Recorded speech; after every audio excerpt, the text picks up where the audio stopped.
Hey Nakama, this is Gomu Gomu, it's me. My name is Yin or Alden, and today we're going to be reviewing episode 1077, The Curtain Falls, the winner, Straw Hat Luffy. Let's get into this. So, the video starts off with Luffy still in Gear 5 falling, but as he's falling, he starts to, it starts to evaporate, leave and stuff, right?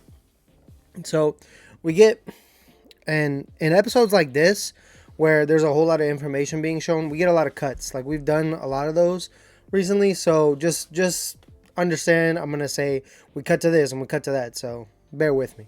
So then ironically we cut to Kaido falling more and more into the abyss, right? He's just falling and falling. How he stops, we don't know, right? Well, we do know, we find out, but you get what I'm saying. Anyways, so we get an illustration of the holes that Kaido and Big Mom have made, right? You see, oh, Kaido's falling this, Big Mom's falling that, right? So it looks to lead to a giant fireball lava thing, right? Like the illustration just shows a whole bunch, like a big fireball thing, right? So that's, I think, what they're trying to lead us with, but we're about to find out in a second. We see Kaido go back to his base form, and then boiling lava is flashed, right? So, you see Kaido's hands go from the dragon to the, hybrid form to his regular hands, right?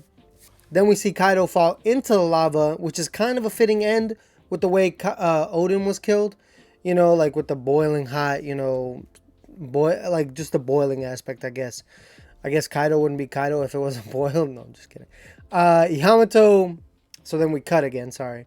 Forgot to mention that. But Yamato catches Luffy as we find out he's just sleeping. He's exhausted. I mean, he just had this big battle with Kaido, and he's passed the fuck out right now. So then we cut again. We see the sky full of lights, which are the country's hopes and prayers. The thing we talked about where, oh, get rid of this dragon. We're sick of this. We're done. We're fed up. So that's just people like praying and wishing.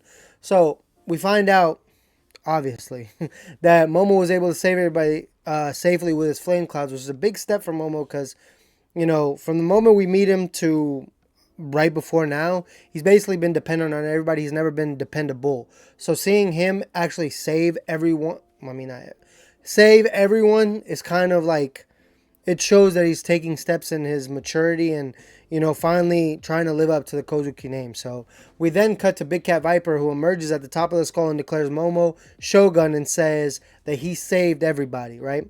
So Big Cat Viper also tells everyone that Luffy was the winner to the people that are still in Onigashima in the castle, right? Everyone celebrates as the news travels. People are hugging and all that stuff.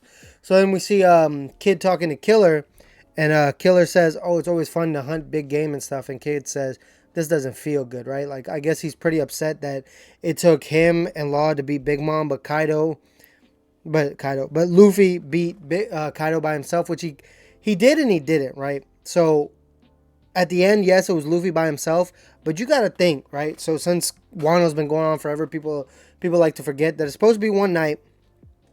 Kaido fought the Akazaya 9. He fought Zoro, Law, Kid, Killer. Like, he's fought everybody. So why Kid is upset? I mean, I understand it, but I don't, because he needs to realize that everybody fought Kaido. Luffy was the winner, and Luffy was the final, nail in the coffin. But, everybody played a part, so. But, so then we cut back to Chopper, who's panicking. He's saying he's lacking medicine and manpower. And everybody seems to be bringing Chopper more patience. Usopp brings Kiku and Kinemon. Frankie brings Zoro. Brook comes out of nowhere with his usual skeleton joke saying he was burned to the bone, right? And then Robin says her dark thing saying, I can't remember the exact quote, but it was like, if you burn, there'd be nothing left, so we don't have to worry about burying you. So that was pretty messed up, but, I digress.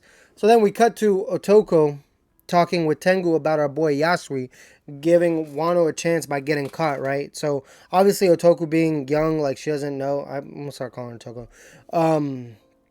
So she doesn't, like, understand, tactics and strategies and having to sacrifice things to get things. So, like, she obviously doesn't want to let go, So then we get a flashback and we see Toko eat the tainted devil fruits, right? and she just starts laughing. Her eyes start filling with tears, and all she can do is laugh due to his effects.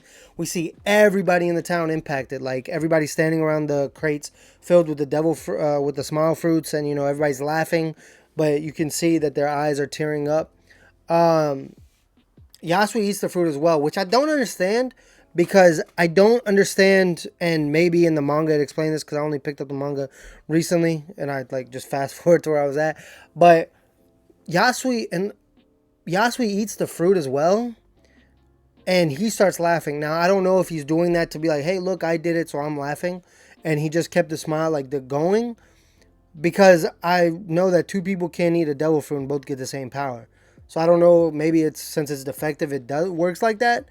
But it's like kind of weird, right? So maybe if somebody could tell me in the comments below, that help me out. So we see Yasui and Toko share a moment, laughing and dancing. He's doing what he should do as a father figure to her by helping her get over the fact that she did something that he told her not to do, but she was starving. She had no other choice, right? So instead of her light saying she misses him, she changed it to say thank you. So her talk with Tengu made her understand that while she is going to miss him, obviously, this is her chance to start a life that's going to be better in terms of there's not going to be what's been going on, right? So then we come back to Momo, and he starts talking to Zunisha, aka Zoe, and he says he's not going to open Wano just yet. He doesn't feel right. He's going to protect the people, but he just doesn't want to open it just yet. And Zunisha says, I understand. I'll defer to your decision. So the Beast Pirates are still fighting the samurai, telling them not to celebrate, saying, look, we're still here. We still outnumber you. So then Yamato runs up saying, look, stop fighting or I'm going to deal with you. You guys lost. Get over it. In not so many words. So then the lava in the core is starting to bubble. Like we're starting to see. So then lava shoots out from the sea, and undersea volcano erupts. Momo hops into action to defend his people. Now, I think that was just like more of like him showing like a side of strength, saying, look, I'm here for you guys. And he says, don't worry, that's nothing. That's just the sea sending off Kaido one last time, right? So he's talking to the people. He's saying, look, I'm not Kaido. Kaido's done. We're not worried about Kaido, right? So a smoke cloud starts to fill where the people in the flower capital. And we see Hiyori in a smoke cloud with the Akazaya, right?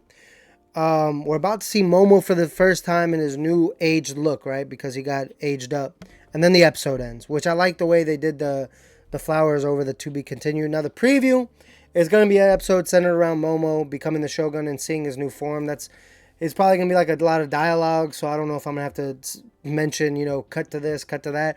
Hopefully we'll find out. But that was the episode. The episode was good. These kind of episodes where they're like, we already know the outcome.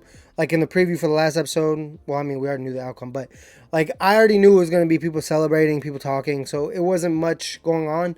So I'd give this episode like a 7. Like, there's not much they could have done unless they like deviated from the manga, because this is actually what happens in the manga. But it was a pretty good episode, and next week's episode I think will be good as well. I think seeing Momo in anime in his new form is going to be cool. I think he will have like some I think he'll have some like speech and just telling the people that he wants to be the best shogun for them and when he's going to open Wano and all that. So I guess we'll see.